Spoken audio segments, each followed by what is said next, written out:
السلام علیکم دوستوں، welcome back to our channel find Urdu.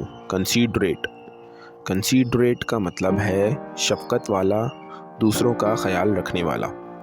Considerate کا مطلب ہے ایک ایسا شخص جو دوسروں کے جذبات، مسائل اور ضرورتوں کا خیال رکھتا ہو۔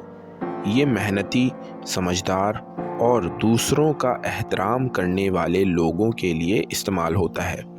اگر کوئی شخص کسی کی مدد کرے یا دوسروں کا احساس کے لحاظ رکھے تو اسے کنسیڈریٹ کہا جاتا ہے۔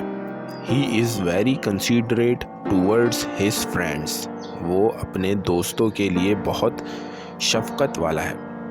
تو دوستوں، کنسیڈریٹ کا مطلب ہے دوسروں کا خیال رکھنے والا شخص جو محسوس کرے کہ دوسرے لوگ کس حالت سے گزر رہے ہیں اور ان کی مدد کرے۔ امید ہے آپ کو کنسیڈریٹ کا مطلب سمجھ میں آ گیا ہوگا۔ ملتے ہیں نیکسٹ ویڈیو میں۔ شکریہ۔